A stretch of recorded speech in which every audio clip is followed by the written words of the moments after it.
The first thing I want to know, Mike, is in the most real nitty-gritty sense, what does it physically feel like to be bit by a rattlesnake? Because I think you're the only person I know that's ever had that experience. I'm glad.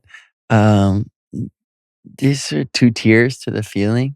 The initial feeling is one of just pain, like how you'd imagine a bite to feel. I got bit on my left ankle, so I felt this pain in my left leg. So it was like the first tier of the From that sensations. puncture itself, Yeah, from like the a actual little, bite. yeah, Yeah, yeah. I've had a few of those in my day. They yeah, just weren't venomous. right. I'm glad. And then it took about 5-10 minutes for then the second tier of sensations, which was I guess when the venom started to go through me. Um it felt like darkness just coming in from the edges of my awareness, similar to the end of Looney Tunes when the circles would get smaller and Right, it said, right. "That's all, folks." I would feel myself fading away and kind of just going away. And then I'd wake up. And that happened to me twice before I got the medicine, the anti-venom. So that was pretty interesting. After the first tier, I was kind of like joking around, and after the second tier, I wasn't joking around anymore. Wow. Yeah, I And I realized. think the way we look at the treatment, the anti-venom generally is what we see in films and whatnot, where you get bit and then they introduce the anti-venom and then you just walk out and you're grooving. But I don't think it's probably doesn't work that seamlessly, That's right? what I thought, because it's because of the name, anti-venom. It sounds like a cure. So I thought I would get that medicine and I would continue my journey. At the time I was doing this crazy journey, I was walking across the United States. But you're right. The doctor told me, you're going to be in the hospital for a little while. I ended up being there 5 days. My legs swelled. It's like the size of an elephant trunk. And before I got bit, I was walking 24 miles every day. And then I went like I couldn't walk to the bathroom. I had a walker and crutches. And so it was real medicine. Um, but unlike some other plant medicine, I guess it's not a plant medicine, it's an animal medicine. I didn't get the lesson, you know, in an hour or 2 hours or 8 hours. It took me really a month or two to get the gift from the snake bite, which was I had to get it really hurt because I got pretty darn hurt from it. And yeah, I was in the middle of this journey um, of trying to walk across the US. And I was 2/3 of the way done when I got bit. And what happened was I got a ton of attention for getting hurt. The story of Mike Posner getting bit by the snake, I sound like the got picked up by like the mainstream news stations, and suddenly I started to get like a lot more popular for being hurt. So there was a part of me that wanted to stay hurt because it equated Yeah, being yeah. hurt with getting love. It actually wasn't love, it was attention. They're very different. And I realized, hey man, like I'm actually healing. And now I have a decision to make as I got better from the actual injury. I can either, just stop, like stay home, or I can go back to this journey that like really hurts physically and it's dangerous. I almost get hit by a car every day. But I know ultimately like who I am meant to become is on the other side. I have 1,000 more miles to walk. And so I think I realized intuitively, like just like the snake, I wasn't quite done shedding the skin and I had to go back and finish my journey. And once I did so, I went back to the spot the snake bit me, and I started walking again. That's when I got the gift from the medicine, which was I could do like pretty much anything. It showed me how strong I was, but it had to hurt me to show me what I could overcome. Wow.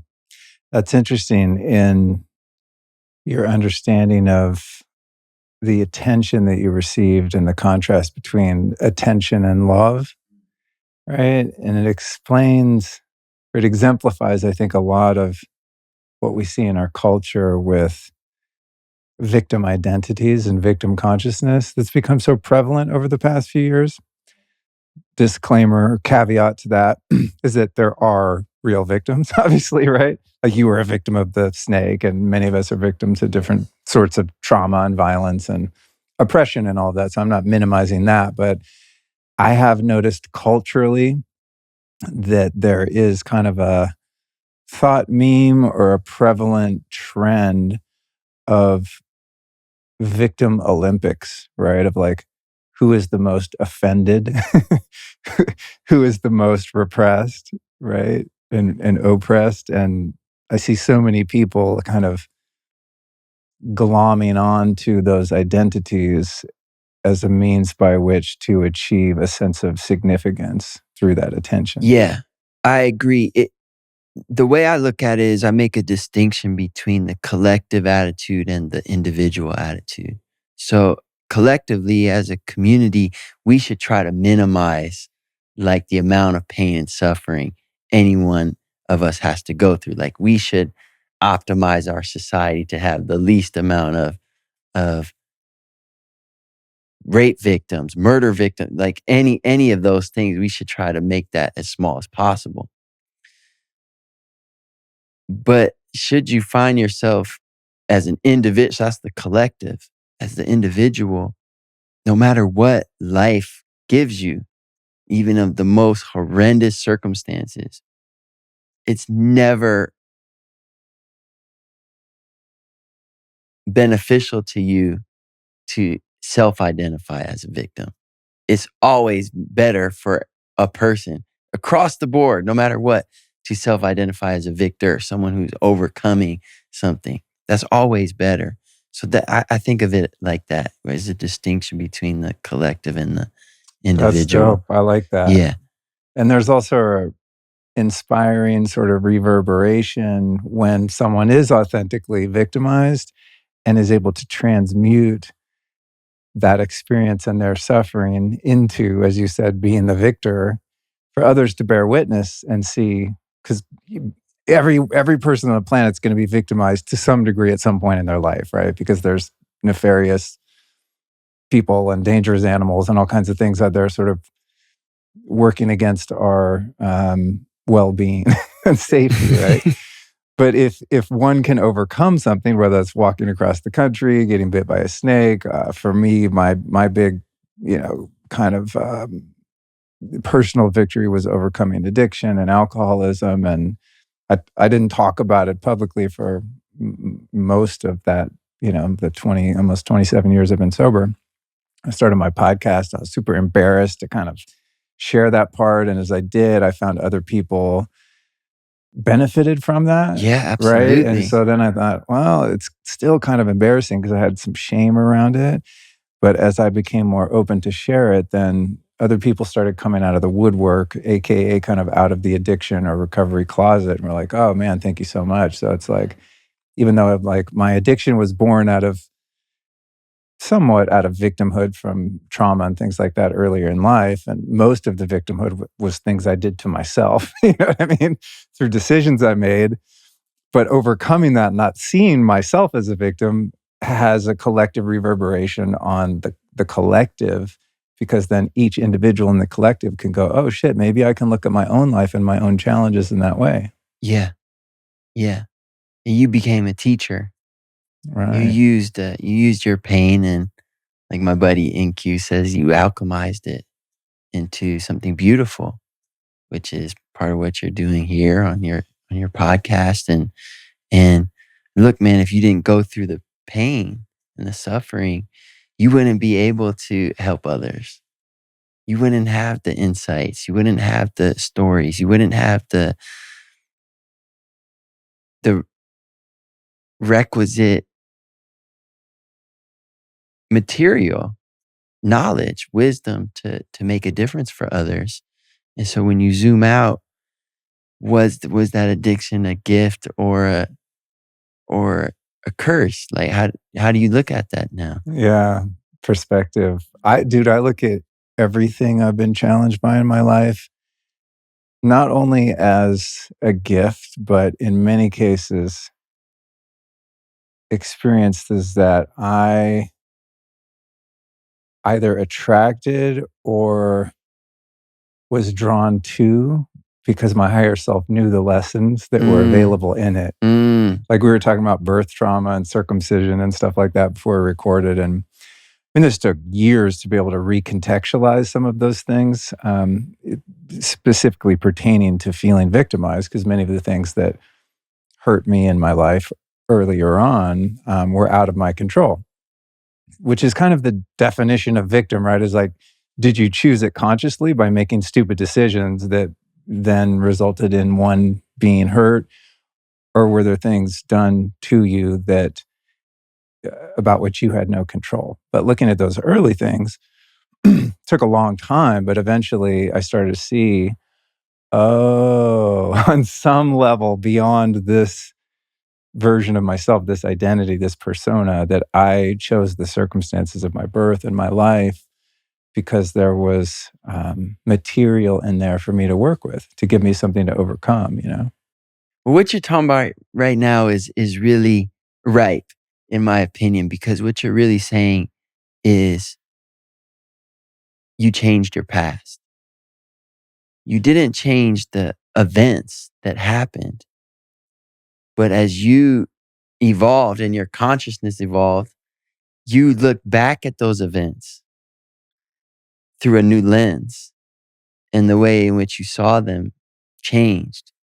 And the role in which those events play in your present moment, in your story now, is different. And so literally you're talking about changing your past, which most people you say on the surface, like you can't change the past is done. You can't change the past. Yeah. But you can. And so Yeah. it's very beautiful and poignant. And we can do that. The past doesn't change itself, right? So just because your consciousness evolves, you come to a new understanding, you have a new vantage point in life. All of us do as we evolve and we mature. The way you see the events in your past don't change. They're still, the role they play in your story, in your present moment, is still defined by the consciousness you had when they happened. And so you have to go back and look and rewrite that story. And maybe it has the same events, but the meaning is different. And I believe you could literally do that with your whole life. That would be too much work.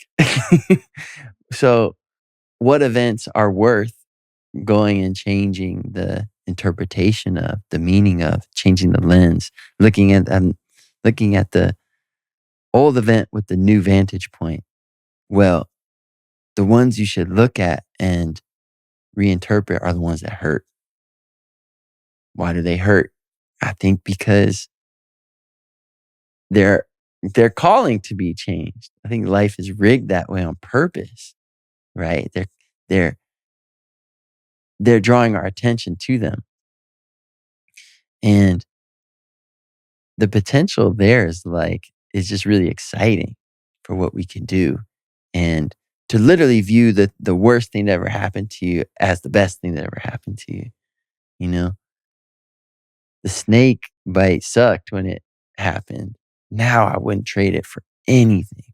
Anything, anything, anything. What a gift. It's interesting thinking about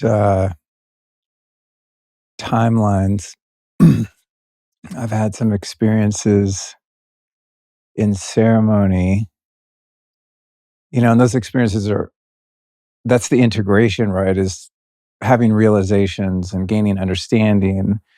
But then you come out of an altered state of consciousness and you go back to being your persona and living your life and doing the dishes.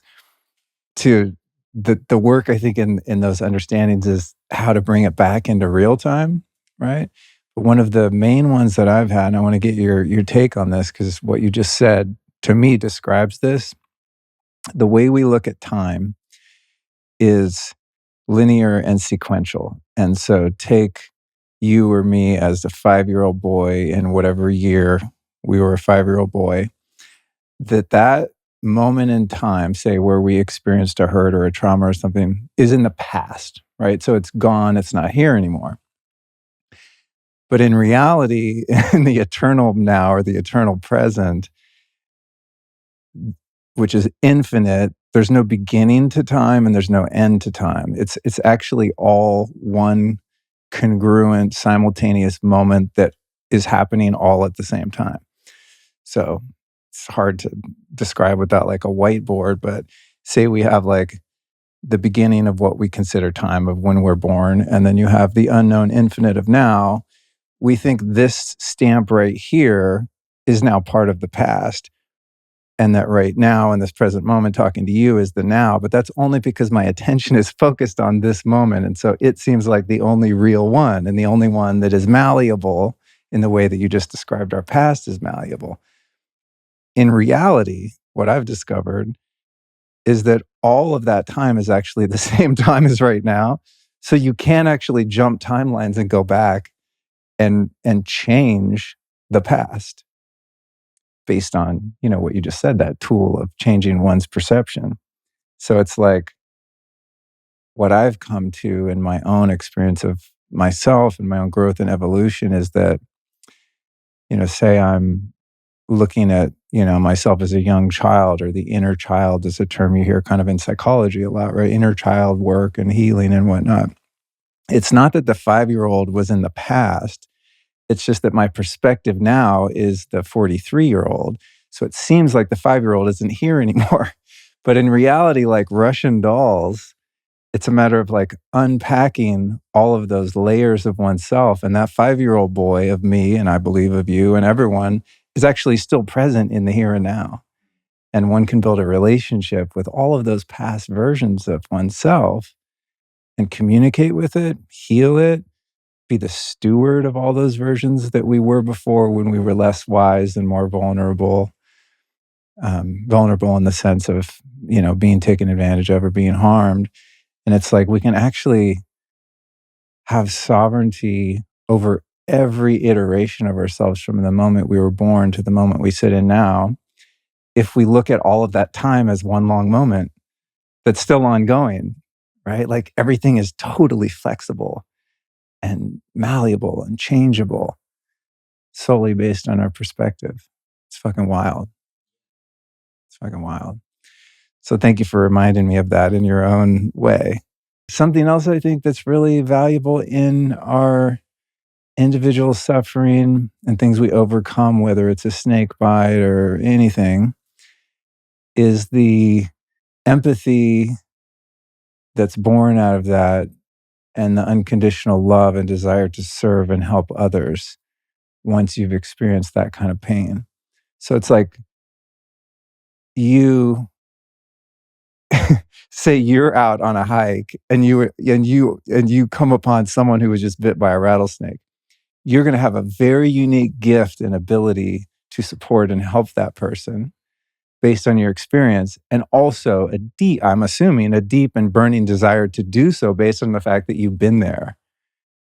See what I mean? I do see what you mean. Yeah. How have experiences in your life, the snake bite and other challenges that you've overcome, informed the way you interact with people and your capacity to hold space for them, help them, love them? Well, really is the pain that's caused me to be on that walk in the first place. This is where my passion lies, why I'm here today. So I'm laughing because I'm imagining like if I dedicated my life to like snake bite victims. Start a foundation, a support group. That's why I'm here today, man. I want to talk about snakes and that's it. Okay. No, but I started that journey. Like, what drives a person to want to walk from the Atlantic Ocean to the Pacific Ocean? You know, I was somebody who had been very successful. And I had been nominated for Grammys. I made a lot of money, and something was just missing. I remember I was renting this like little guest house in West Hollywood, like a house behind someone else's house, and looking into this mirror with the toothpaste spots on the mirror and just seeing what I thought was the truth at the time. Like this aging pop star who is haunted by the ghost of his 20s. And he was now 30. And getting a call that one of my best friends growing up was dead. And just looking in that polka dot mirror, thinking, dude, this can't be it. Like, I thought there would be more than this. I thought my life would feel different.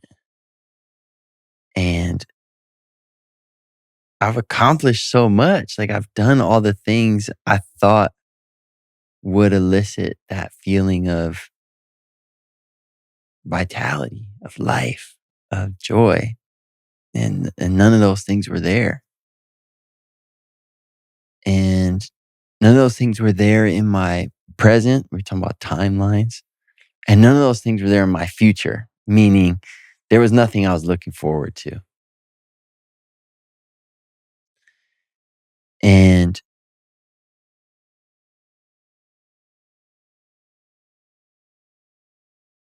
I just knew something was wrong. Something was wrong.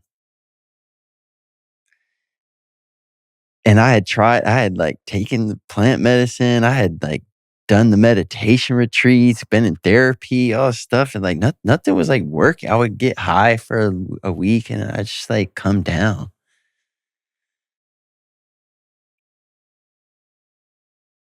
And as we talk about the timelines, I chose something which may sound obvious, but the medicine I needed to take at that time wasn't mushrooms or ayahuasca. It was putting something into my future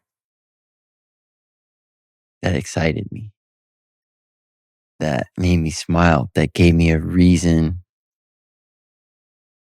to get out of bed in the morning. And so earlier we spoke about, hey, you can go back and change the past, or at least the way you interpret it, and that affects your present. Well, the same, it works the other way as well. I put something in my future, which was I decided Mike Posner, I'm going to walk across America. That goal fired me up. It made me smile, just like it makes me smile now. It's so much so that this thing in the future also changed my present. And it gave me inspiration. It gave me vitality. It gave me joy at times. Definitely gave me excitement. Gave me a little fear too, but I felt alive again. So I don't identify so much with the snake bite victims. I identify with those people looking in the mirror going, I know there's more than this. This can't be it. It- And this feeling of I have more to give. There's more inside me that I have to offer. And for whatever reason, it's not getting out. I have gifts that are going unused. I want to share what I did when I felt that feeling because I don't feel it anymore. And so I just want to serve those people, you know. It's really fortunate that you achieved this external success early in life and came to that place of going, shit, this wasn't it so early. I mean, this is something that I think most people who are successful in the external ways, there's a lot of different types of success, right? But our society measures success on notoriety, album sales, real estate deals, whatever, right? Whatever your kind of professional goals are, et cetera, or getting a family, having a wife and kids, whatever, buying a house, all these kind of metrics, these benchmarks of, oh, we've made it. And I got a few years on you. And I don't think I mean, we're close to achieving my potential even on the external levels of life, but I know quite a few older men who bought into this idea that you get an education and you get a high level job or you start a company, become an entrepreneur, get the wife, the kids, the Porsche, the things, and then you're still the same you that you were, and you have the experience kind of like you had. But you were so fortunate to have had that at such a young age. You know, what are you, like in your mid 30s now? I'm 35. 35. You're a At the deep, time of recording. yeah, I'm 35. you're a deep cat, man. Well, And thank you. you have a really broad understanding of the nature of the human experience for someone your age. So what I'm saying is, what a gift to be able to sort of fast track to that I've made it place and be standing at a wall going like, oh, if this is making it, I missed something, right? Because you still felt dissatisfied, and you probably have millions of fans out there that, listen to your music and follow you on social media, and they're like, oh man, if I could just have the life he had, I wouldn't feel the way I feel. And you had the life that most people want, at least some version of that. And here you are looking at the toothpaste splattered mirror going like, what the fuck is this? There's something missing. What a gift, man, to be able to get that so young.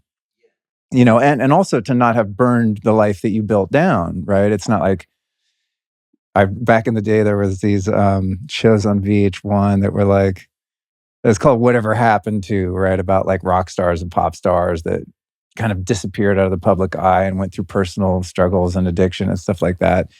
Where are they now? What Is that it? Where are they now? Yeah. And I used to watch that. It was just so depressing, but I got it. It's like behind the music. Behind the music. Yeah. Thank you. That's exactly what it was.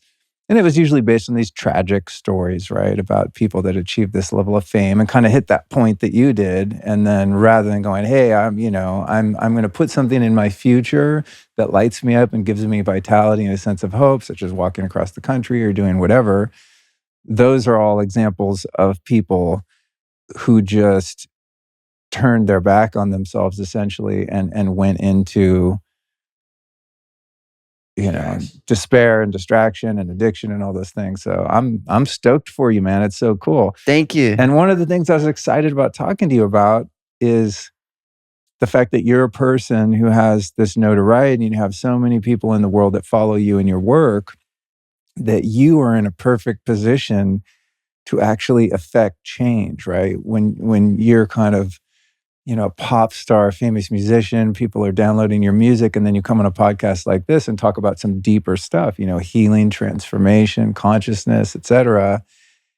You're going to have young kids that are maybe not listening to this show, but other shows you're on or whatever, right? That are going to save themselves from chasing their version of success, knowing that what comes at the end of that is the possibility of dire disappointment. Yeah, it doesn't have to. Yeah, it doesn't have to. So I love talking to people that are influential, that have this sort of trickle down impact on people to help them find depth in their lives. It's such a cool thing to be able to do. That's why, I have this not so secret wish that, every CEO and every celebrity and every influential person in the world find psychedelics or meditation or whatever their path is to spread the news, right? It's like, I'm sure when you produce artists, for example, the experience that you bring to the studio is totally different because of the work you've done on yourself, right? And then their art is going to be imbued with the consciousness that you're bringing to it. And then that's going to affect people on a different level. It's just beautiful, man. Thank you. Yeah. Well, it's one thing I want to, you inspired me and you said that it's a gift I had this realization at such a young age. But for anyone listening, you, it never feels like you're young.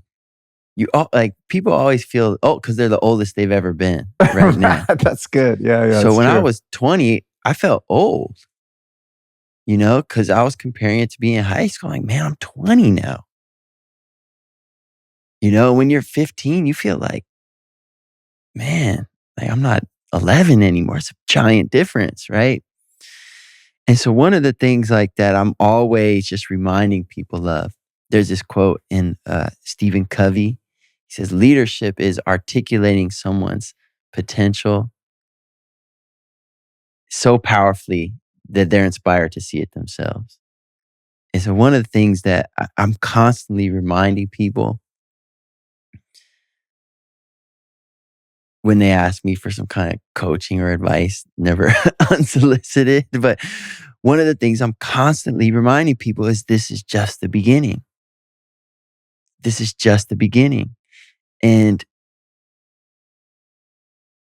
a lot of times we sort of like reverse engineer it's weird, reverse engineer our future by like looking at our past. We think like, oh, well, this is like sort of the situation I'm in right now. So my future is going to be like, this, but 5% different. It's very natural to do that. But in reality, man, God has like a plan for you, it's big and it's bigger than you. It's the people you're going to touch. And so I was just inspired to just put that in your episode here is like, this is just the beginning. This is just as a mantra for people to try on. And sometimes they're in the middle of that snake bite moment and it doesn't feel like a beginning. It feels like an end. Beginnings hide themselves in ends. Ooh, that's good. I like beginnings always hide themselves in ends. That's a tweetable. Jared, mark that down for our future Twitter, the app on which I have 0 followers. Exactly. Maybe since they changed the name, my account will grow. I don't think it works that way, but we can hold space. That's that's really good. Something I've observed in myself and other people is it's that we so powerfully underestimate ourselves, based on that. It's like there's one side of it, right, where you achieve some level of accomplishment or success and you go, oh man, I was like banking my whole existence and my happiness on this, and then you're disappointed. But there's the other side of it where you're like, this is awesome. I've arrived at X on the map and I feel great. This is as good as it gets. Don't dare hope for more, right? Whatever your version of more is, whether it's internal or external. And I've had realizations like that on a number of occasions where, it's like when we bought this house and renovated this house, my first house ever.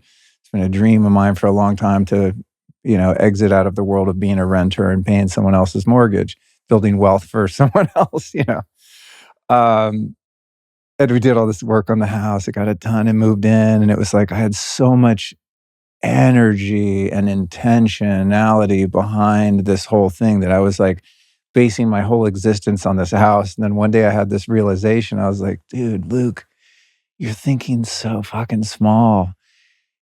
In the near future, you're going to look at this house you have as like this little rental property you have in Texas that's like just whatever, That's like a material example of that, but it's also just, I don't know, other things internally, the way I feel about myself, the impact I have on the world, the number of downloads I have, whatever metric by which I'm measuring my success or accomplishments. I'm always looking at it way smaller than it actually could be in the future. I think a lot of success, however we measure that, is not a lot. Maybe all of it is really dependent on how much we can stretch our imagination. right? Into your point of like that you can actually not only alter your past timeline, but your future timeline. I think it's based on like your level of creativity and what you believe is possible for yourself. Like that's really the only limit because reality is so much what we interpret it to be. So what do you right now, Mike, envision for your future? Like what's the biggest dream you can imagine right now for yourself, interpersonally in your relationships, whether it's getting married or the number of sales you have or writing a book or your next climb up Everest or your next trek. Like if you could stretch your imagination right now, what does your life look like in 5 years? Well, definitely my biggest journey's gonna be family and marriage and yeah, family for sure. It's like big because I'm someone who put no energy into relationships, intimate relationships for like most of my life. It was all about the music, the art, and sharing the gift. There's nothing wrong with that. That's just where my focus was. And so now like I'm very clear on how much that matters to me. And for a while I convinced myself it didn't matter to me. So that's the biggest one for me, for sure, without a doubt. There's a bunch of other like creative goals, man, financial goals, and things I want to do with my body and treks I want to take and stuff like that. But that's the one that like excites me the most, man, because I know it's going to call forth a different part of my soul um, that like no mountain can, no album can. And I'm excited and scared and excited. Right on. Yeah. I agree 100%, dude. A healthy relationship is the most powerful motivator for bringing one's highest potential into actualization. Like I'm called for, you'll meet my wife, Allison. She's around here somewhere. What she calls forth from me is so much bigger and better than what I could ever call forth out of myself. It's hard to explain, but I think you just did. You're already seeing that, oh, there's really like some juice in there. For sure. When you have like a partner. I think can I try to explain it? Yeah, please. Because I'm on the other side. So Yeah. maybe you tell me if I'm off. When you're single, like you can turn off more. Meaning like I'm in Austin, right? Visiting. Like I'm gonna go back to my hotel at some point tonight. And like I don't have to be if I'm not the best version of myself, it's not gonna cause any harm to anyone but me. Meaning like I could just watch YouTube or some stupid show or whatever, or I could jack off or do whatever, like do whatever distractive behavior. But essentially it just turn off. Stop It's a good way to put being it. in the light. Yeah. Check out. Yeah, check out. Yeah. But if my partner's in the hotel room with me, don't you think like that's gonna have like the energy's gonna be off if my energy's off, right? And so actually calls forth excellence more of the time. Yeah, demands that, and I think that's probably just one part of like what you feel. I presume That's very well said. That's very well said. That has been my experience, especially trip on this. Okay. And I'm trying not to be too self-referential here because I really want to learn about you, but I don't know. Our vibe is just a dialogue more than an interview. So forgive me for that. We're going to learn more about you too, but this is one of the ways I'm learning about you. Hopefully other people are too. My entire life, I was a classic avoidant, right? Because I valued freedom as like one of my highest values, maybe love above, not romantic love, but just love as a whole above freedom. I was like, I gotta be free, man. So I'm not gonna get married, don't wanna have kids, don't wanna have a girlfriend. I'm just gonna be a free agent for the rest of my life, right? And I clung to that and checked out in so many ways for years. And what I started to realize eventually was that by limiting my capacity to experience love with another human being, by always having these barriers and breaks and walls and all this shit, these avoidant tendencies and tactics, that I was actually putting myself, I was erecting a barrier between infinite freedom and this very sort of limited and counterfeit version of freedom, the version of freedom of like autonomy to do whatever I want when I want, go back to my hotel, zone out, order some food. Like I'm not accountable to anyone except myself, right? So I think, well, that's freedom. And still hiding from vulnerability and love and intimacy, right? And then I started to unpack that and see, oh shit, the freedom that I'm clinging to, that I value so highly, is not even 50% of the potential of true freedom, which is the freedom to actually be seen, right? And to be vulnerable to someone who, of course, deserves that and is safe to be so with, right? Dude, the freedom I have now, the freedom to be completely seen, to be ultimately vulnerable, to be lovable, to express my love without any fear or limitations in any way, is like a whole other level of freedom that so far supersedes the freedom of just doing what I want when I want, right? Yeah. And within it, as you said, and this is so true, is the accountability to another human being and not doing anything because you're now one unit, right? You're still an individual, but you're now one unit. And that unit itself, the relationship, is its own living entity. There's the you, the person, and then this third entity that needs to be cultivated and cared for, which is the relationship. So if anything I'm doing affects that third unit of the relationship, now my behavior is not just hurting me, as you said, it's hurting the other person. And that's where so much of that accountability comes from. It's like, but it's not to not hurt them. It's actually to not hurt myself, right? Because that person is calling forth the king in me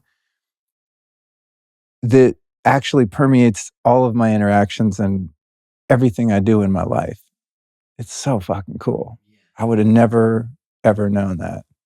Because my perception of it was like, I'm not going to be held down. I'm going to do what I want. Yeah, all that exactly. shit. There's nothing wrong with that, right? If anyone's listening, you guys or anyone, like, no shame. I mean, I get it, but I'm just telling you what's on the other side of that is fucking beautiful. So I'm so stoked that that's part of your vision, man, because you have so much to share and to offer. Thank you. You Well, you said a few things that were like really inspiring. One was the evolved definition of freedom.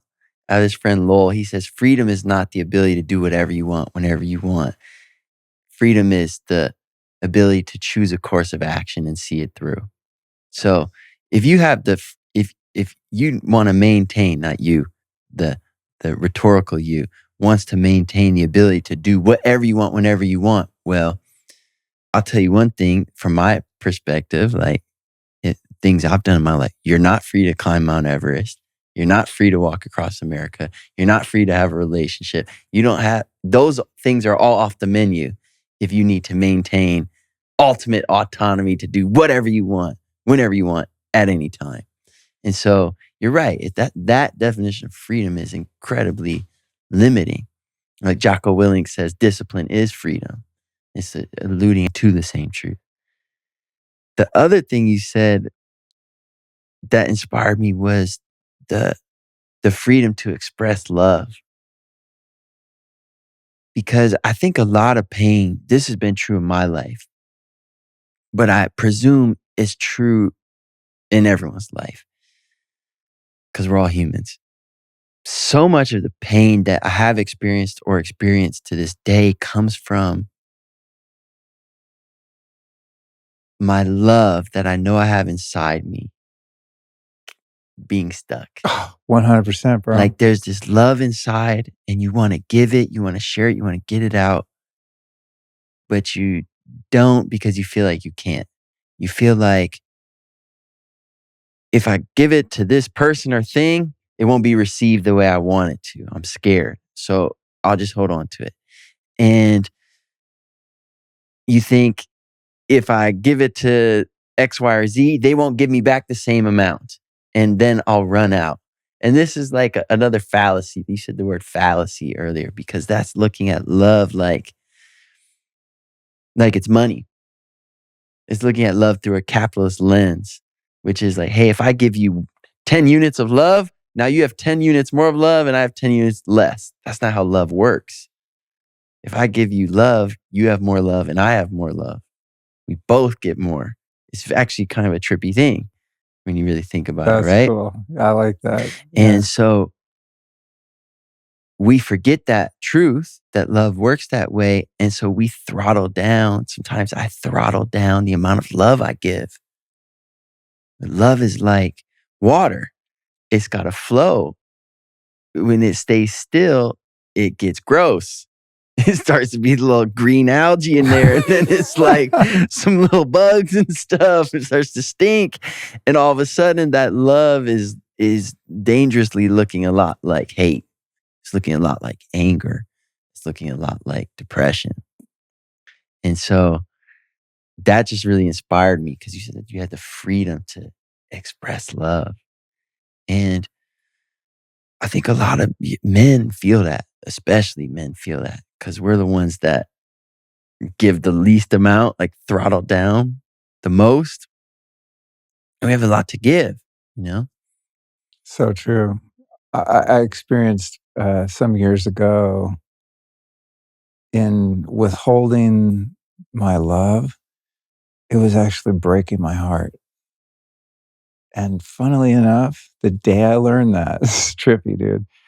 But how I met my wife, Allison, as I interviewed her on this podcast.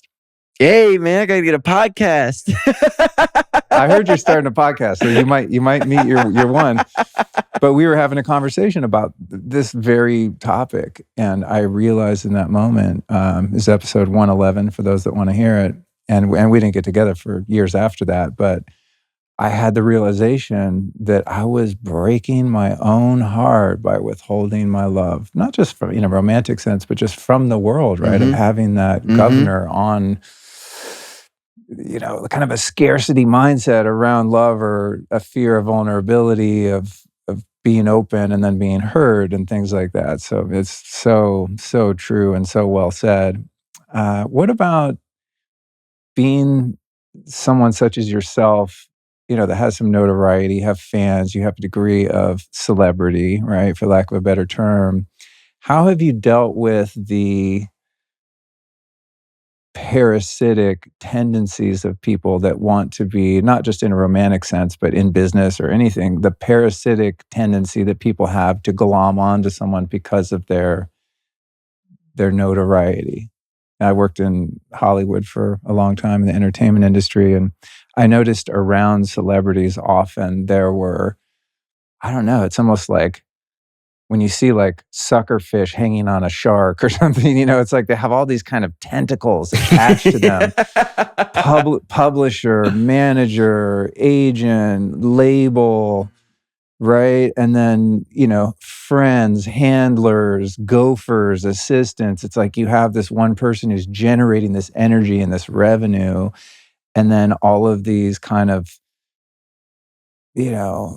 entities feeding on them. And then you see the person in the middle who's kind of blinded to it. And if they start drinking their own Kool-Aid and if they're very ego identified, then they get totally sucked up in all of that. And they become more vulnerable to the parasitic nature of those hangers on. Like, how have you dealt with that in your career and your life? Well, I think first of all, that scenario of like people being attracted to something that creates value in some ways, like money or clout, I guess, in the entertainment industry. It's not that different than people going to work for a company, that makes a product, and the products, and then and maybe it's something they don't believe in, but they go work there because, they get a paycheck from it. And why are they attracted to that place? Well, because there's money there, right? And so I don't know if like the melodrama of the pop artist or the actor is like that much worse or whatever. But the way I've tried to navigate it, because what is distinct from like a company to the artist is what you alluded to, is at the center of it. You start to believe your own thing, because instead of a product being at the center, it's a human being, which in this case you're asked about is me. And if everyone around me works for me, like I could get in kind of a dangerous feedback loop there. And I've noticed that in myself in the past. The worst was tour for me, because a normal job, you go to the job and you go home, but on tour, you go back on the tour bus. So you live with everybody, and they're all great people, but there's this implicit asymmetry in that they all work for me. They all work for me. And when you're living 24/7 with everyone that works for you, that's not like the dynamic you want to dwell in all the time. So I would try to invent little hacks for myself. I had this assistant, lovely man, Super Matt, still a good friend of mine. And I was be like, hey man, like, you gotta go on vacation. I was like, I need to carry my own shit. I need to do this. I need to bring thing. I was like, paid vacation. Like, you just go do whatever the fuck you want, but go away for 2 weeks, man, and have fun. So that was like one hack I would use on tour. Another hack was, on tour is like the band, and then there's the crew. And the crew like is up early, loading shit in, like doing real manual labor. And they're up late after the show, taking it down. And so I like on a couple of tours, like we convinced like the crew to let me work. They would call me a different name. They got make fun. And I was like, I didn't know anything, right? That's And hilarious. so I would get up early and I'd load the stuff in, load the guitars and the amps, all that stuff. And I'd play the show. And sometimes sometimes be crazy. Context is everything. I'd play the last note of the show, go backstage, meditate, put on a black hoodie, put the hood up, walk right back on the stage and just start taking shit down, unplugging microphones, pushing the amps, and no one will recognize you because it's context. The person looking at that in the audience, they think, "Oh, that's like Mike. Maybe that's Mike's brother, Mike's cousin." You know what I mean? But it's me. So that helped too, because in the crew world, I was the bottom of the totem pole. I knew the least amount of stuff, and so I was like an intern. That helped. And then just overall in my life, I have what's called like the Detroit test. I'm from Detroit, and I got a lot of amazing friends there. And I always just want to be able to go home and relate to my community that I came up with. And so sometimes I'm sure it's no different for you. I'll get to like sort of a group of people where they're off the rails, and I'm off the rails, right? We're both off the rails. Look at this shit we're talking about, changing the past, all this stuff. We're off the rails in a good way, in a beautiful way. But I know I'm off the rails. You know what I'm saying? Sometimes I get in a community where everyone's off the rails, but they don't know it. That feels dangerous to me, because I need like these people. They can't pass their own Detroit test. They go home like they're just good. Their feet aren't on the ground anymore. And so I always keep that in the back of my head. Like, I always want to be able to go home, and I'm an eccentric person. I'm a unique person, but I always want to be able to pass the Detroit test, go home and relate with my crew. So you, from the sounds of it, have over the course of your career developed humility hacks, right? To keep yourself, that's a good name for keep it. yourself in check, right? Like Yeah. keep a sense of reality about who you are, which is what I think humility is, right? It's like an acknowledgement of your gifts and talents and your greatness, but also knowing that in the broad sense, you're not special, right? We're all special, but Yeah, you're not exactly. special in the sense of having any superiority Correct, over any of the other special people. How did you even know to have that idea? I started to feel weaker. Okay. My experience of life started to get worse. Like I would go to a hotel or something on my own, and if they like didn't have something right, I'd be super pissed off. And I'm like, wait a minute, bro. Like, it's nice to increase your standard of living and have nice things only if you appreciate them with the mindset of like that you had 10 years ago. If your expectation of how things should be is like rising in unison with your standards, with what you're able to like procure for yourself, it's just gonna cause you misery because you're gonna need everything to be just right. I was getting used to like everything being taken care of, and if it wasn't taken care of perfectly, I would be upset. I'd be like, "Who fucked this up?" And sometimes there was like, no one fucked it up. I was like, I fucked it up. It's still like, it wasn't good. It was like, I recognized this is not the jam. This is heading in the wrong direction. But it actually it leads like to the walk across America. Because I thought like for years, I was bouncing around this paradigm of, I got to get my external circumstances just right. And if I do, everything will be right. Everything will be perfect. Like I have to read the one more hit song. I'd have this car, and I'm looking at my Whoop stats, like this many hours of sleep. And if I just like arrange all these things just perfectly, and I make my life more and more comfortable where everything's lined up the way it's supposed to be, I'm gonna feel ultimate peace. And it just became like a spiral to nowhere.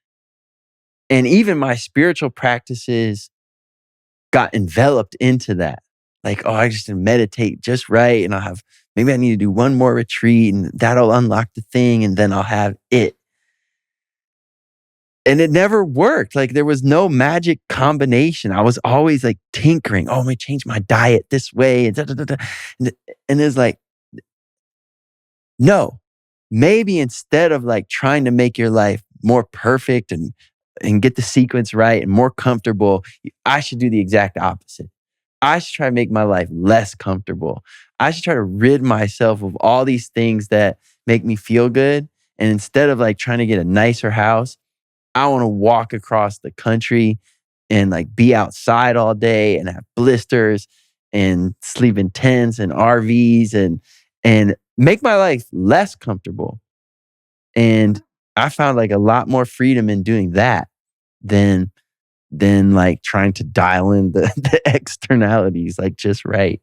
That's dope. Yeah. Then when I went back to a hotel or even just a house with air conditioning, I was like, this is dope, man. This is awesome. Yeah, that makes sense. It's like the understanding that pressure on you as a piece of coal is going to make a diamond, right? But you see, the thing is though, my brother, that you had to have some modicum of self-awareness throughout that process to even know, to have the awareness when you were becoming spoiled, right? And you check into a 5-star hipster boutique hotel on tour and you're like, wait, where's my filet mignon or whatever?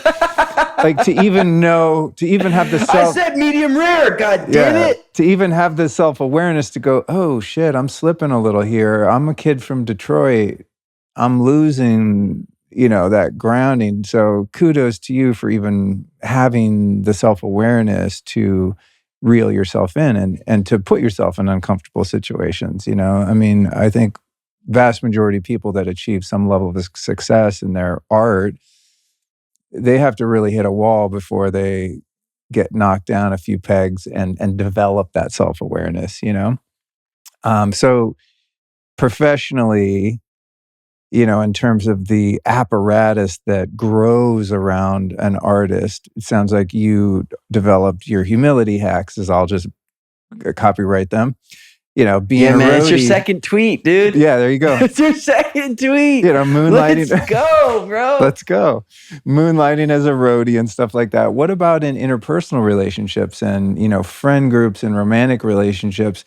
How did you or do you know when somebody is gravitating toward you and wanting to get closer to you because of the icon that they see versus the human being that I'm talking to right now? Like, I don't give a fuck how many records you've sold or whatever. Like, I either vibe with you or not, because that's where I am in my life. I've been around a lot of famous people who were very unconscious. Oh, come on, dude. And unattractive. You didn't think it was a little cool? I took a pill and a beans. But you know what I'm saying? You didn't get a little chub from that? A little chub, a little quarter chub. Little half circumcised chub. But going back in my experience in the entertainment industry, I saw so many noteworthy people that really were just used by their inner circle, right? Yeah. Like, you see a guy who's like, there's no way that woman would be with him if he wasn't famous. That kind of phenomenon. I reject this paradigm, though, respectfully. Okay. Because it's going back to our victim-victor thing. Okay. They all work for me. They're I'm all not talking hired about by work, me. though. I'm not talking about work. I'm talking about you're out at a restaurant or bar, an event, and someone wants to be your friend or someone wants to date you. Same principle, though. Okay. Like, they're only my friend if I choose to make them my friend. And so, yeah, there's a narrative a lot, you hear of artists, like that the manager took advantage. Like, hey, it's no different than any business, man. You have to have develop some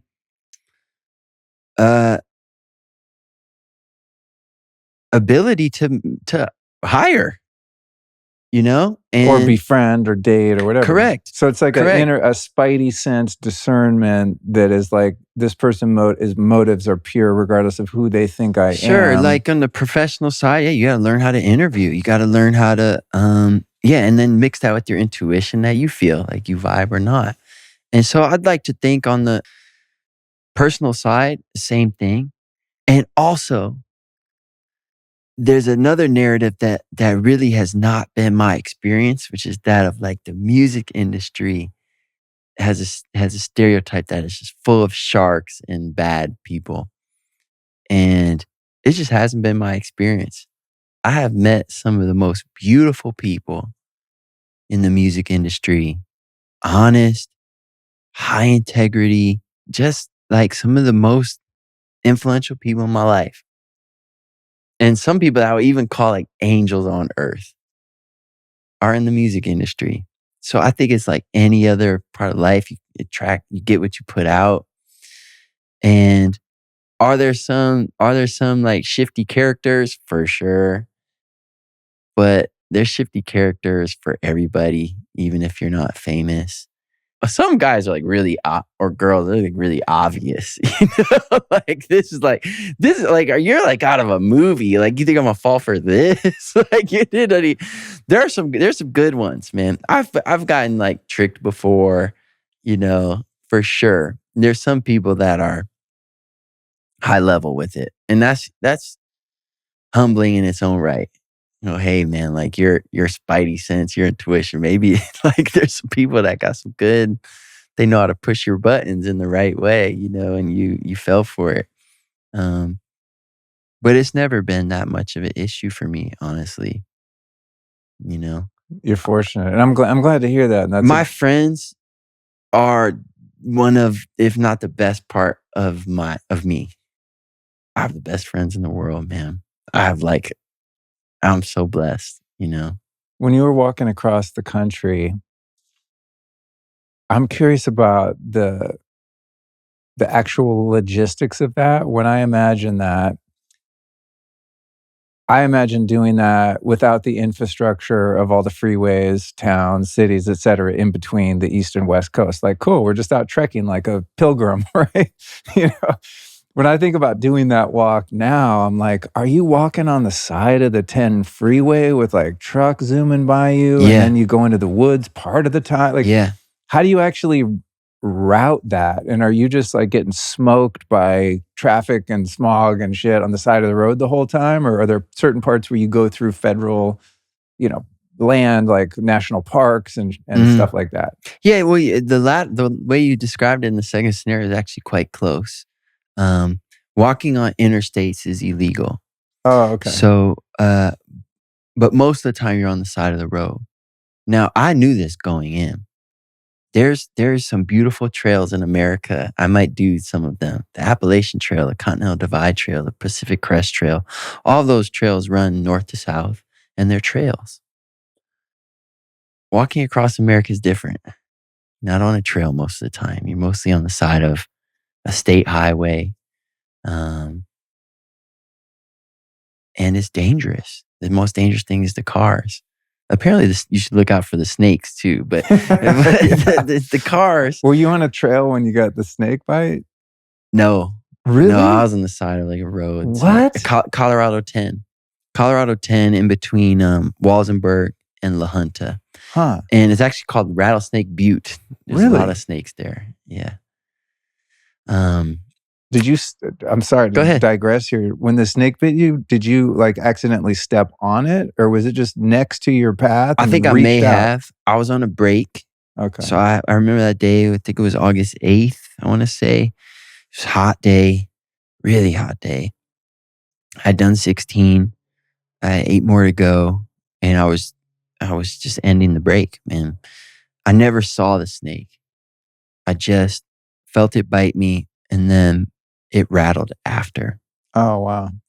And I thought, man, couldn't you have reversed those? Like, if you would have rattled, I thought nature designed this to keep us both, out of harm's way. That's funny. To answer your question, man, I must have either stepped on it. I definitely surprised it, and scared it, because it probably didn't see me. And yeah, I never saw it. I just felt it. Well, there's the thing about, potentially dangerous animals in the wild that I've observed. I mean, there's the like city kid part of me that thinks they're coming after me and they want to attack me, a bear, a snake, whatever, mountain lion, right? My dad is like, lived in Colorado his whole life in the mountains, hunting and fishing and stuff. And I've talked to him about this, and I didn't grow up with him, visited and stuff. But I've asked him, like, because he would go out and pack in Colorado in the woods and go hunting. He'd be out there by himself for 2 weeks with a mule or whatever and a firearm. Like, weren't you scared of bears and mountain lions, like getting you in your tent? And he's like, what? It doesn't even compute. He's like, dude, they're so scared of you. It's hard to hunt them. They're not hunting you. And he said the same thing about rattlesnakes. He's like, rattlesnakes aren't coming on the trail to try to bite you. As soon as they feel your vibrations, they're out of there. Like, you can't even get near them. So I'm always thinking more, the more sane part of me that doesn't want to be afraid of my natural environment is like, I don't need to worry about it, because they're trying to get away from me more so than they're trying to get to me. Yeah, he's right. So that's, when something like that happens to someone with your bite, I'm like, why didn't the snake just try to get away from you? So you really must have surprised the shit out of it. The only 2 ways to get bit by a rattlesnake are to surprise it like I did, or to be like fucking with it, teasing it, trying to poke it, or, messing with it. Yeah. And Or doing faith healings with it. Coaxing it out with your Palo Santo. Backwoods. Come to me. Totally. Ayahuasca ceremony gone wrong. Part 1. Exactly. New podcast idea, dude. Well, that's interesting that you referred to that. It was then when he tried to add rattlesnakes to all of his ceremonies. Well, it's interesting that you describe that experience as medicine. And the one of the little what do they call that? Not cymatics. What's the word? Is it semantics? Like when you use words different ways? But people always refer to semantics. Semantics. Thank you. I always get cymatics when you vibrate something, it makes a pattern. I always get it confused with semantics.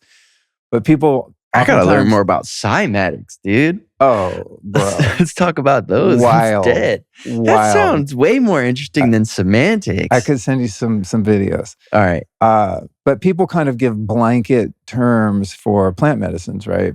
But they always omit the Bufo alvarius toad medicine that's not a plant. And then they loop in fungal medicines like psilocybin mushrooms. And so mushrooms aren't really plants, right? I know. That's the thing. That's what I was asking. Yeah, they're not. They're fungus. They're their own kingdom. Wow. Yeah, they're plant, animal, fungus. Fungi, their own kingdom. Yeah. What's bacteria? I don't know. It's a good question. Yeah. Maybe it's, I don't know. All right. Good question. Are the avian part of the animal kingdom? I don't know. This is all What about fish? It's all things we need to learn. But my point is a psychedelic fish out there. Is there really? No, I'm asking. Oh. I'm asking, do you think maybe there if is you one? microdose the poison of the puffer fish? But I think there's one out there, my man. point Deep. is We got to go deep. You referred to the rattlesnake bite as medicine, right? Because of the sort of psychological and metaphysical lessons that you derive from that experience. But it's interesting how some animals that could be otherwise dangerous, like the combo frog, for example, right? Like there are poisonous animals that literally produce medicine. Yeah, in the right amount. Yeah, it's wild. In the right amount. Anyway, back to your trek. So, you sure you want to go back to my trek? Just for a second. I thought maybe you want to go deeper into psychedelic fish. I want to go there too, but I'm just joking. But I am curious about the trek in the sense of, I don't know, just the way my brain works. I want to understand how everything works on a detailed level. Yeah.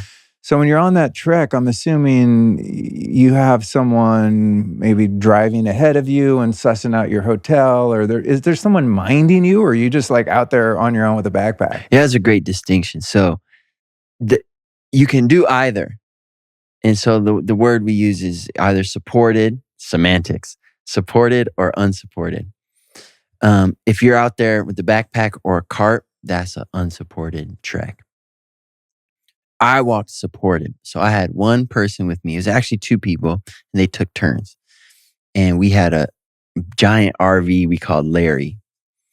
And when I say that, people get this image in their head of like, they're driving next to me and like handing me towels. It's not like that. They go ahead of me and they scout, they do the route, and mostly what they're doing is getting food, because I'm eating a fuck ton of food every day, and they are finding a place for us to sleep. And so at the end of the day, they go ahead and I walk. And so when I'm walking, I'm not with the RV. I'm not with the other guy ever. I'm only with them when I'm not walking. I catch up to them and they feed me, and I'll like touch some sign or like a fire hydrant, and they might drive me to like a place where they found we can sleep. And most of the time we sleep in the RV. The only times we don't is when we get to like the cool parts, which is like Mojave Desert, the Rocky Mountains. Then we sleep in a tent, and we almost never sleep in a hotel.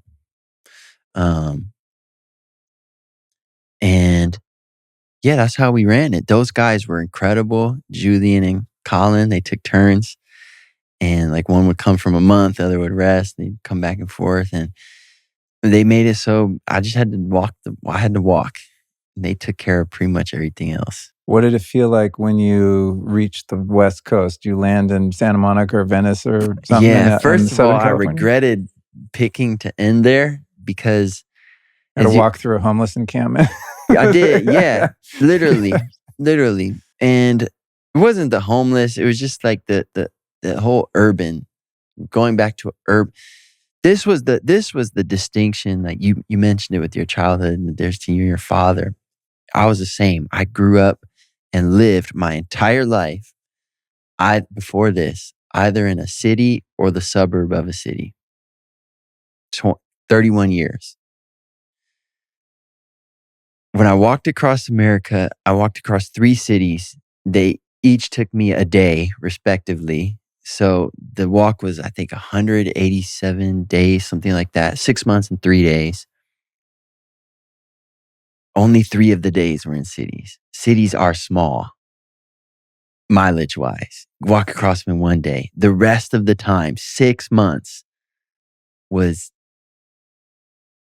in the spaces in between the cities. Interesting. You just blew the whole overpopulation myth out of the water. Oh, dude, you like, see this when you fly over the US, America's right? wide open, man. You're like, there's actually very few people here on this continent. Yeah. Everyone's just concentrated in the cities. Congregated in these little epicenters of that are cities. And so for me, that was eye-opening in so many different ways. It changed how I saw space, first of all. And it also culturally, the people that didn't live in the cities, they lived very differently. We talked about time earlier. The timeline their lives were on was very different. At first, it surprised me, but a month or two in, if I met a 24-year-old, I didn't have to ask if they were married or not. They were married and they had a kid. You know, me and my friends are in our 30s, you know, we're still doing the freedom thing and all that. That's very normal in a city, not there. And so that was very eye-opening in a lot of ways, and it was beautiful in a lot of ways. As I went east to west, as you go west, the spaces open up more, things get bigger, right? And so I walked across Navajo Nation, walked across the Mojave Desert. It's beautiful.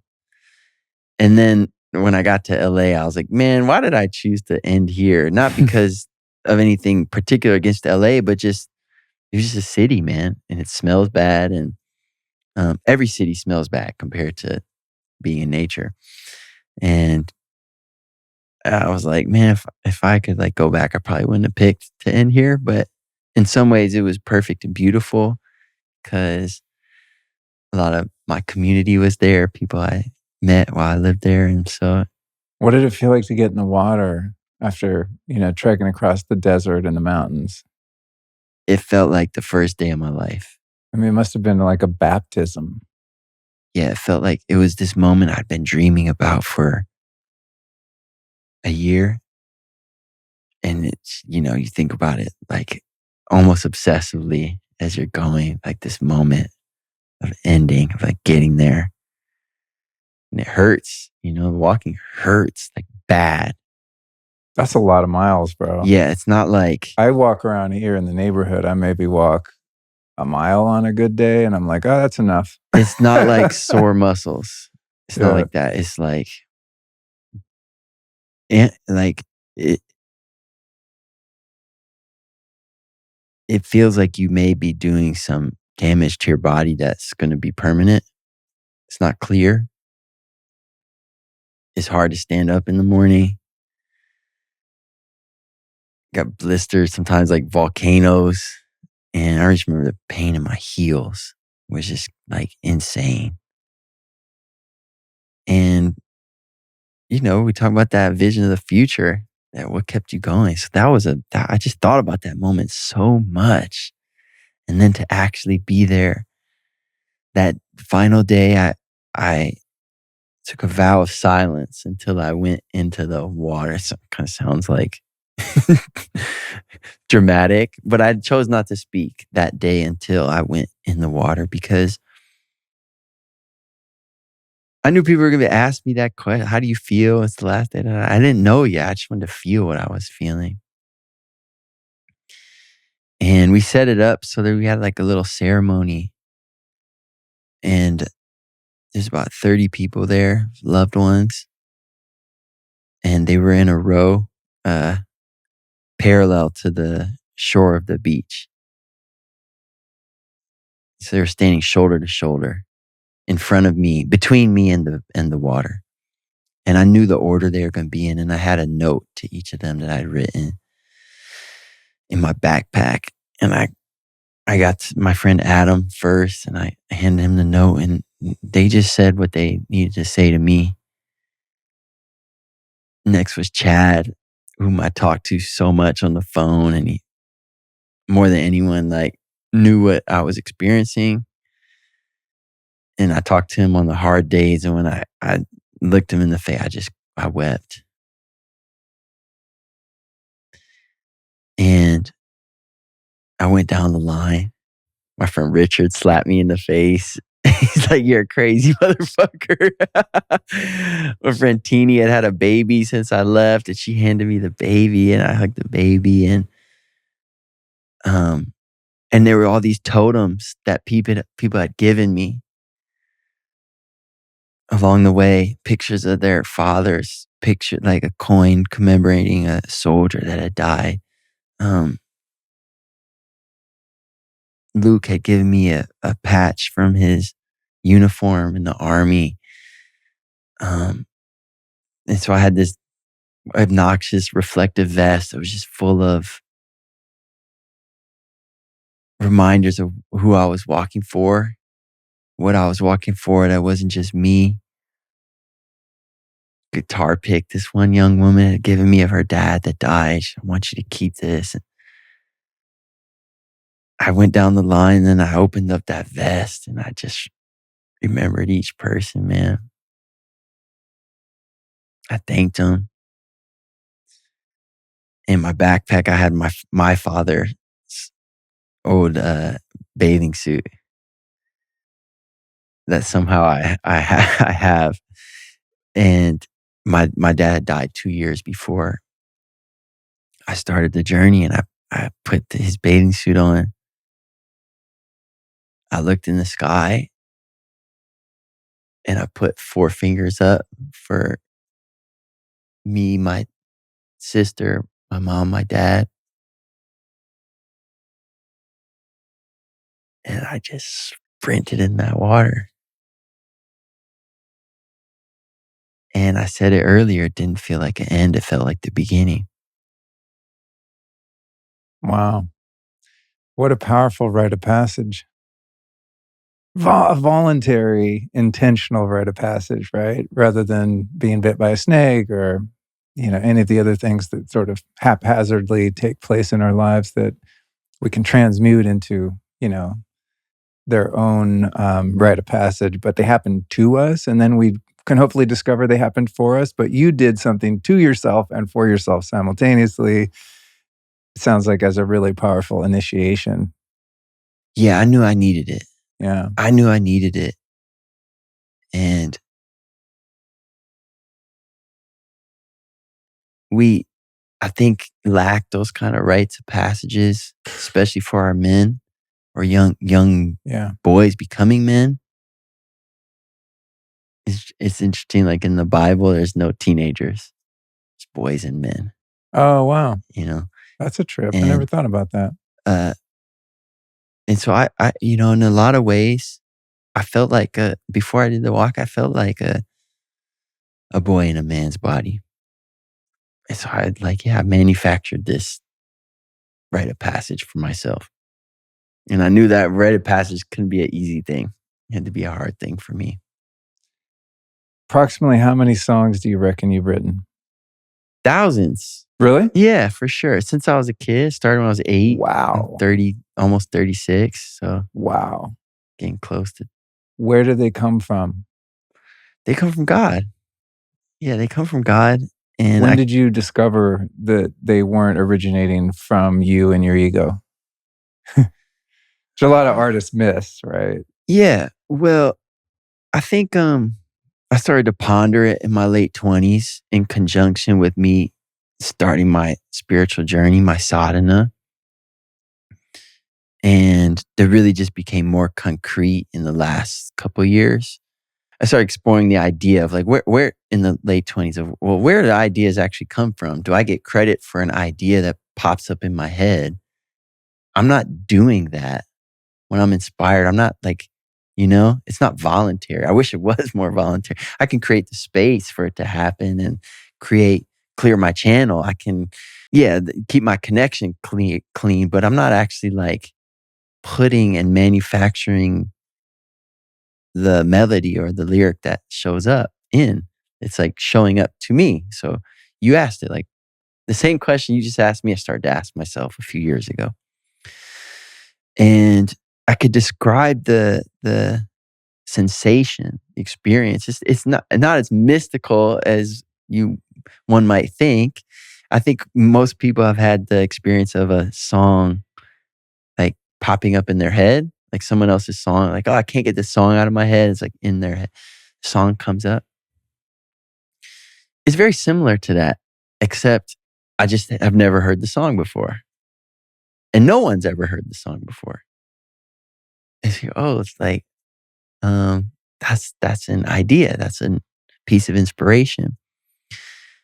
And then, yeah, you do have to put some elbow grease into it. They're like, okay, that's like part of or it's a melody or it's something. And then I have to develop it.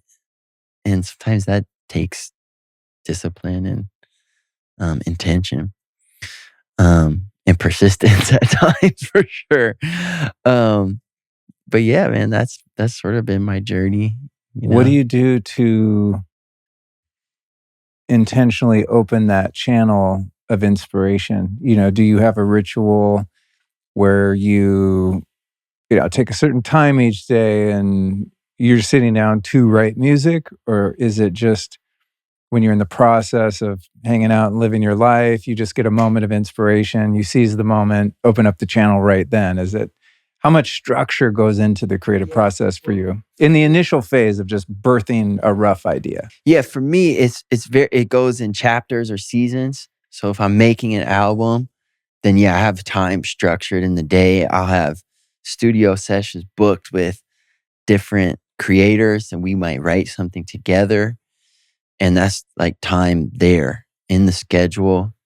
I do pay attention to the times of day. I like that moment in the mornings, like before I've eaten. Maybe I've meditated. Maybe I've worked out. Maybe I haven't. But just like that's like a special time to me. But also sometimes they come outside of the structured time. And I think it's really important to listen. So when I have an idea, I'm pretty disciplined about at least making a little voice recording of that melody I'm hearing in my head or writing down that idea. Doesn't mean I have to finish it right then, but should write it down, because it'll go away, and so. It's kind of like when you wake up and you've had a really fantastic dream, and if you don't take a moment to sort of recall it or record it in some way, then by the time you get in the shower, it's gone. It's just like that. I had some wild ass dreams, I know, maybe in the early morning before I woke up today. And I woke up and I was like, oh my God, this means something, And now I can't tell you one iota of what those dreams were because I had no motivation to really record them other than, wow, that shit was wild. And then, got up and they're just, and poof, also sometimes they're so powerful that you think there's no way I'll forget this. Yeah, totally. And then you do. Totally. How do you know when some piece of art comes through and you do document the rough idea? How do you determine if it's worth refining and sort of editing and then potentially sharing with the world? It's all intuition based. Every step of the process is heart intuition based. Is this the right snare drum or that one? Which one feels right? That's the right one. Is this the right lyric here? Or could I beat it? Or should I try this word? You just know when it's right. And you know when it's not right. So I think the main part of, I think being a great artist is not convincing yourself something is done and or right before it is. Because have you ever had sorry to interrupt, have you ever had a complete song channel in its entirety and it's a done thing? Lyrics, not instantaneously. Music, no, not instantaneously. I think that's wild. Mozart you hear that style. Sometimes, an artist that writes an iconic song and they're like, yeah, I just sit down with the piano or the guitar and the lyrics, the melody, the arrangement, everything was just poof, done. Yeah. Like Jeff Tweedy's written a few songs like that. I had songs where I'm writing, and it all comes out in one like one, boom, like that. But it's not in an instant, you know. Or I have songs like I could pick up your guitar now and write a song right now as I'm singing it. So I could do that, but it might not like be good. It might not make my Right. album, you know. Right. So yeah, so they come in different ways, and to me, it doesn't matter how they show up. It matters like how they end up. You know, you're gonna be great. You're gonna be great. Are there any I'd artists? rather have one great song than 1,000 good ones. Yeah. Are there any artists alive in the world right now that you aspire to work with What? in a Yeah, man. co-writing or production context? There's Like, so many. name me a couple that are like on your absolute dream list. I want to work with Paul Simon. Dude, there's so many great. Fred again right now. I'm really into. Trying to think who else I've been listening to lately. I've been listening to a lot of EDM lately. That makes me inspired and gives me energy. Martin Garrix. Yeah, man, there's so many. Like the world is just filled with amazing artists, dude. And there's more than ever because of the technology, you know?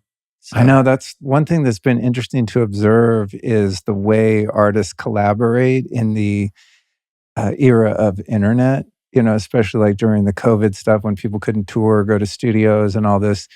Cats are like writing and recording albums, living in different countries, right? Sending files back and forth. It's so interesting. You know, someone can just like send you a drum track, you lay guitar in it, you send it somewhere else. They put saxophone, background vocals over here. Next thing you know, like you send it off to mastering, and no one was even in the same room ever. yeah. It's trippy. Yeah. I mean, it's cool. I'm an old school kind of analog music fan and sometimes player, so I really like, you know, the live experience of people in a room together. But it's interesting. Yeah, you can't emulate that. Yeah. How much when you go into a studio, if you have your preference, how much of the ensemble is taking place live? Are you doing? I mean, some of your stuff I'm assuming is like programmed drums, but if you're working with like a live drummer, electric bass player, etc., do you like to record the basic tracks live if you can? It doesn't matter what I like. Like it matters what the piece calls for. Okay. So I'll write a song, and I have to go down a rabbit hole of getting that recording to be as great as I think the song is. And sometimes I have to try different ways. So sometimes that means just me at my computer making a beat and my keyboards, and it's just me, and I produce the whole thing. And then sometimes that means like, I have a song called Buried in Detroit. It was my father's favorite song, my mom's favorite song of mine as well. It's beautiful. It's got a full orchestra on it. So it just depends on the piece. If I am recording with a band, let's say like a more traditional rock style band where there's drums, bass, keys, guitar, so we like to do it pretty live. When I do that, I don't do that a ton, but when we do it, I like to get a great engineer, shiftman, and then we'll have the drums. We just have the room set up, and it's like the same room Rage recorded in. That's what I go off, the drum sound. I like the way the drums sound on the first Rage Against the Machine album. So pick that room, that engineer, those mics, and it's pretty darn live. The vocals are after usually. Yeah. Cool. And then just great players make your job easy, dude. Yeah. Especially the drummer, man. I think people don't realize how integral a solid drummer is. I think really like, you know, in terms Who's your favorite drummer?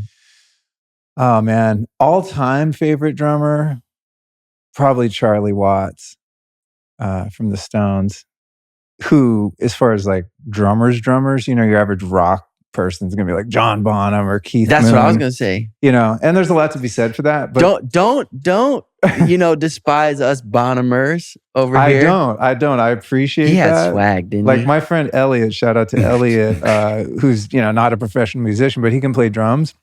And he can sit down with headphones on his electric drum set and play John Bonham shit. And I'm just like, what? How does a human even do that? The reason I think I called out, and there's a zillion, but Charlie Watts, I'm just like a huge Stones fan. But to me, like, what makes a drummer more so than technical ability is the feel, right? It's like it's the backbeat. It's like the thing that makes you go like that. It's for those not on video, bopping your head. It's like when it's irresistible. I'd also add any and all drummers from 70s era James Brown band. Like that shit, like funk, R&B, like especially during the 70s, that's like my peak, soul, R&B, funk, that era, that kind of drumming. That's the shit that moves me. Cause again, it's simple. If you just like, I used to have, back in the day when I was a bass player, I bought these like the CD set of how to play James Brown bass lines. And it was super cool because this is like, pre-Pro Tools and stuff. But they re-recorded all these classic James Brown tracks and isolated the two guitars, the bass, and the drums. So you could just listen to the drum track. And you listen to the drum track and you're like, what? Boom, ta ta boom, ta. You're like, I can play that shit. But then you throw the bass line on and you're like, oh, this is bumping now, right? And then you add one rhythm guitar that's barely playing anything, right? It's very minimalist. Just did it. Isolated doesn't sound like shit, but you throw that on top of the drums and the bass, and you're like, this slaps now, So like, I think like funk drumming is probably my favorite, but I can't pick out, maybe the guy from the Meters or different things like that. But like that kind of, if I could like wave a magic wand and play anything, it would be to be a monster funk drummer. Like that, just because it makes me feel so good. It must feel so good to be able to play that way. Yeah. I got to work with Steve Jordan. Steve Jordan was? Yeah, he's in the Stones now. I didn't know that. Yeah. He took Charlie Watts' place because he played with Keith Richards for a long time. He did it. I did know that. I knew he was close with Keith. He's a fucking human metronome. Like that guy's meter isn't. It doesn't even sound like real drums. Almost. He's like so in the pocket. What was it like to play with him? Well, play with Steve. It was interesting. It's like one of his. I asked him to produce some songs for me. So he put together a band and he was producing as well as playing on the stuff. And we ended up not using it. Okay. We didn't quite nail it. But the experience was just out of control. Like the guys, first of all, the band he brought in, as you would imagine, was nuts. But the way he could talk with the drums, like, because I also felt like severely out of place. I'm like playing my very simple, like, it's my song, so I'm playing my very simple like piano lines with these like world-class players. And I'm laying like a scratch vocal that I'll overdub after. But he could play a certain fill that everyone knew the song's over now. Or he could play a certain fill that everyone knew, like, we're going to the bridge now. He could direct the band with his fills. Wow. And it was so primal. Like I knew, and I'm not like the same kind of level musician that these guys. I knew exactly, like, yep, end of the song. Dun, like, wow, that's cool. Yeah, it was something. That's cool. What a blessing. Are you, if you were a snare drum, what kind of snare drum would you be? Oh man, I like a snare sound that almost sounds like when you take the chains off a snare drum and you make that reggae snare, like a timpani. I forget what it's called. Like I like snare with very little snare. Interesting, like man. a bongo drum sound would be the extreme that's of like. So right. That's the kind of snare sound I like. It's one of the reasons I really despise 80s music when they started blowing out all these effects on the snares. Shot. I can't stand that sound. I love it. I can't stand dude. that. I hate that. When I was a teenager and I was a little metalhead and shit, I loved it. But now it's like, I'll listen to something from the 80s that go, God, if you guys would just remix this and take all the effects off the drums, it would smoke. But it's like, that shit. Yeah, I can't stand it. So I think generally in music, the way I roll now, as I get older too, it's like I'm that guy now that's like, turn that racket down. I see why my parents like hated loud music when I was a teenager. But most music I tend to gravitate toward is like the most organic sound, less so than anything that's like electronically manipulated or derived. And not to say that electronic music is any less valid, because it still takes someone's creativity to create those sounds and put them together. But yeah, I just sit around listening to mantras and shamanic music, Ikaros. I like music that just has a lot of spirit to it. Anyway, couple more things I wanted to ask you, which were, I think I'm enjoying talking about music because it's such a passion of mine, and I don't think I've ever interviewed a musician before. And forgive me if I have. Yeah, where's my friend Doyle? I've been trying to get his ass on here for a while. But the last thread I want to go on with you here. What role has psychedelics played in your understanding? I mean, you're obviously a very deep guy. It sounds like some of this is just inherent to your nature.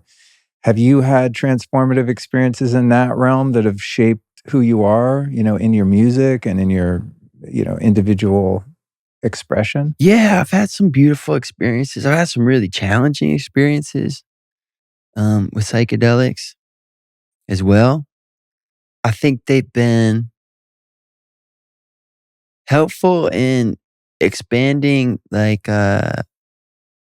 modes of consciousness. So like or opening up modes of or states of consciousness that I hadn't been to before.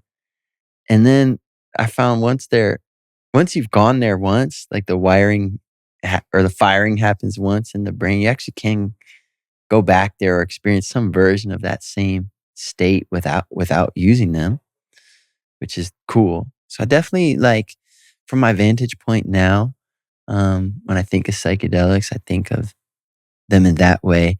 And they also become like kind of a metric or metric of like how I'll measure other experiences.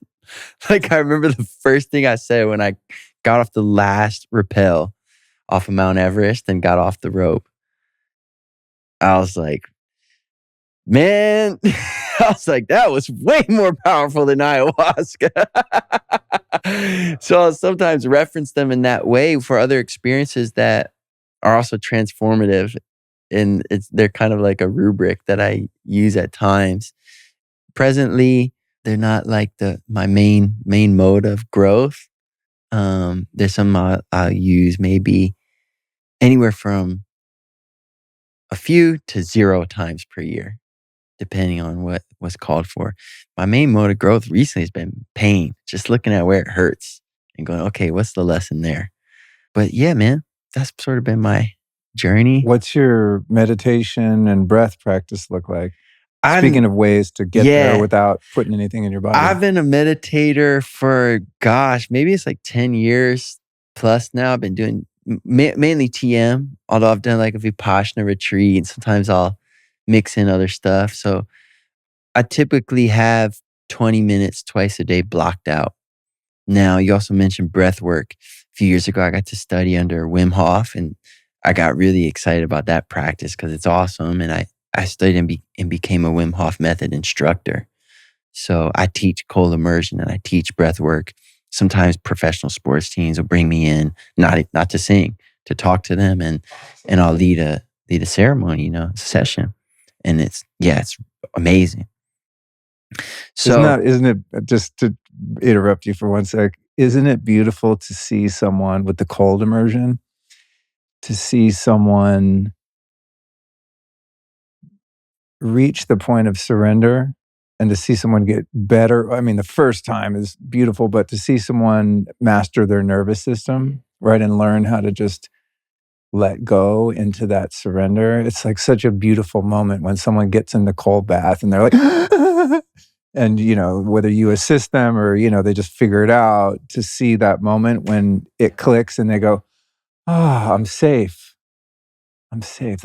I love that moment. I mean, for myself too. That's my goal when I go in the ice bath in the backyard. It's not people like, how long you stay in? And there was this period where I was sitting there for 20 minutes and I'm bragging about it on social media. I think many of us go through those phases of like broadcasting our badassery with the cold. But a friend of mine texted me the other, it's embarrassing now to think about it, but at least I'm aware and I stopped doing that shit. But my friend texted me the other day. He said, man, I just got an ice bath. So excited. I was like, right on, bro. It's going to change your life. And he said, how long do you go in? At first I fuck with him and I was like, usually 45 minutes to an hour. He's like, whoa, I could barely do 2 minutes. And I said, no, actually, how long? I don't even time it. I mean, I've been doing this for, I don't know, 15 years or something. But for me, it's not about the time. It's about how fast can I surrender? Yeah, that's good. And as soon as I'm totally calm and That's relaxed, then I get out. Yeah. You know? That's beautiful. Yeah. So anyway, I didn't mean to steal your thunder there. No, it's Continue beautiful. on. So you're going and my daily practice. Yeah. So yeah, I got these 2 20-minute slots, one in the morning, one in the afternoon. And so I might choose one day to do breath work instead in that slot. And I am obsessed with the ice bath. You know, Wim always says, like, you know, it never stops being cold. But you do like gain a certain, I guess, more proficiency in it. You can access that calm, drop into that calm quicker, as you said. And do you find with that ability to calm your nervous system and self-regulate that you're developing through the cold exposure, have you found that bleeds out into your life and you get a ticket or, you know, a check bounces or some shit happens that would be triggering to your nervous system and put you in a sympathetic state? Do you find it transfers over where you're able to self-regulate out in the world faster because of the self-regulation training of the cold? I think so, man. You know, I'm doing a lot of shit at the same time. So it's like I don't really have my variables controlled for. So I think so. You know, but what keeps me going back to the ice bath is just how I feel afterwards. I feel energized. I feel alive. I feel happier. And so it's the mood enhancement for me that like keeps me going back in that water. And like, yeah, if you gave me a parking ticket right after I got out of the ice bath, I wouldn't give a fuck. But yeah. So. I think the cold, dude, is the ultimate antidepressant and anti-anxiety medicine on the planet. Honestly, anytime I feel weird, I get in there, I get out, jump on the rebounder for a few minutes. I'm a totally different person. Yeah, it's so scary how good it works. It feels like you should have had to work harder to shake that bad mood off. It really is. Dude, that and for me, microdosing. You know, microdosing psilocybin or LSD, depending on the day. The combination of those two, it's pretty hard for me to get in a bad mood. I was doing the microdosing psilocybin, and I found sometimes my heart would start beating like all hell. Get a little amped. Yeah, and I didn't like that. Yeah. That ever happened to you? When I've pushed the dose maybe a little bit. Maybe it was too much of a microdose. Yeah. Maybe not quite a microdose. I mean, I've definitely had that happen, but I'm very measured about it most of the time where it's not, it's imperceptual. Yeah. You know, which is the definition of a microdose, is that you can't feel it. And I think that's the thing that... So I was doing too much. Maybe. Yeah. You know, different people have different levels of sensitivity. It was weird, like with the same dosage though, and I think I was doing either 0.1 or maybe 0.2. Yeah. And some days I wouldn't feel it at all. And then some days I would be like...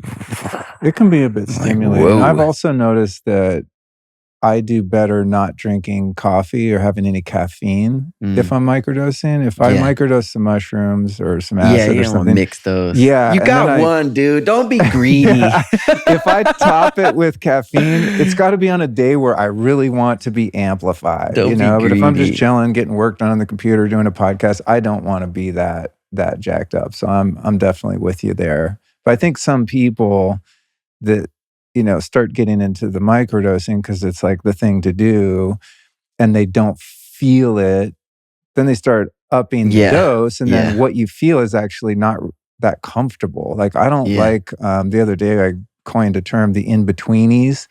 Like I hate the in-betweenies, Yeah, dude. I ate some mushrooms the other day or the other night, and, you know, in kind of a ceremonial way here in the house, a different... It's all at the story, but anyway, a certain kind of mushroom, and I got the in-betweenies. Like I wasn't tripping, I wasn't having visuals. And it definitely wasn't a microdose. So I was kind of just stuck with myself. Like I was ready, I intended to kind of go to a deeper place, put on a playlist, eye mask, like have a moment without the full send. And I got in the in-betweenies and I just felt actually just quite uncomfortable. It was a good lesson. It's like, for me, and this is for everyone, but it's either like sub-perceptual, true microdose, or it's the full hero, like I'm going out for a few hours and I'm See you going to later. get some work done. Yeah. Bye-bye. So you got some past experience with the psychedelics, which sounds like they've been advantageous, but not part of your, ongoing routine. The And breath challenging. work, how have they been challenging? Did you have things come up that were uncomfortable to face? Dude, that's an understatement. It was like the worst days of my life, probably. I'm trying to state it, lightly. Yeah, man. But that was my experience. And I think I'm someone who, if you knew me, knew that would be a possibility for me. I have other friends where I'm like, this guy will never have a bad trip. It's because they're wired that way. So yeah, man, I had some challenging ones where I was like, damn, dude. Whew. Yeah, I think everyone that's explored those realms has had that experience. You think? I think so. Yeah. I mean, there's been crunchy moments, kind of in those realms, but through the breath, I've been able to surrender through them. And also I'm, very rarely have been unsupervised or unguided, right? So it's like, I know there's another human being there that's still in the earthly realm that is kind of my, airbag. It's like, if I start really tripping, I'd be like, hey man, am I okay? Like, give me some love, put your hand on my chest, make me breathe, do something. I've never had to ask for the help, but just knowing they're there. Yeah.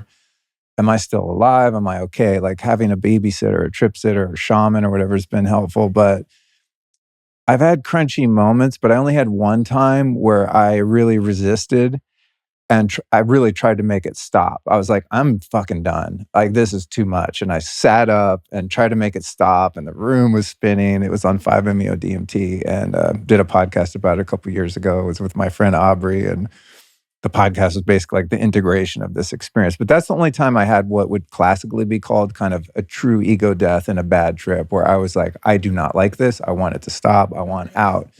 Yeah. And I really pushed against it. And the more I resisted, the more it hammered me, and it was rough.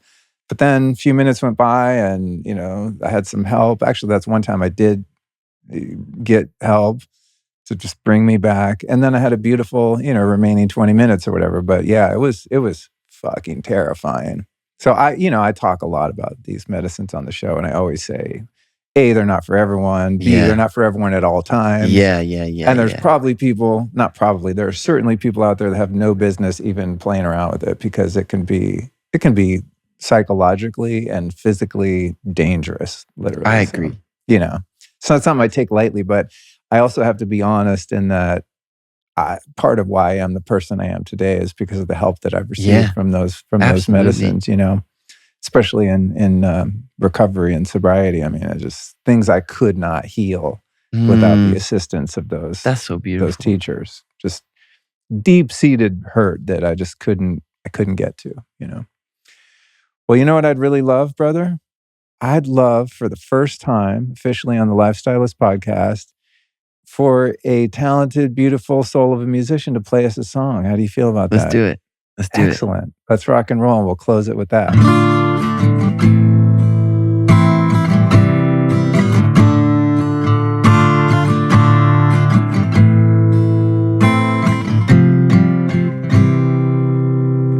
Virginia Woolf and poetry. No one seemed to notice me. Being young was getting so old. Cheap beer and cigarettes. Life was like a movie set, and I seemed to be given no role. But in times of trouble, I could turn to my mother. I know that she don't understand. But at age 18, I cried to my mother, and she told me, young man, there are moments when you fall to the ground, but you are stronger than you feel you are now. You don't always have to speak so loud. No, just be as you are. Life is always a comfortable ride.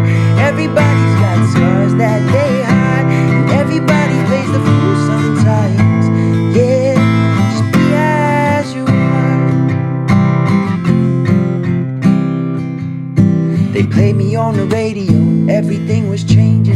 thought I was all the way grown. But I can still remember it, that cold November, when I realized I'm all alone. But in times of trouble I could turn to my mother. I know that she gon' understand. But at age 22 I cried to my mother, and she told me, young man, there are moments when you fall to the ground.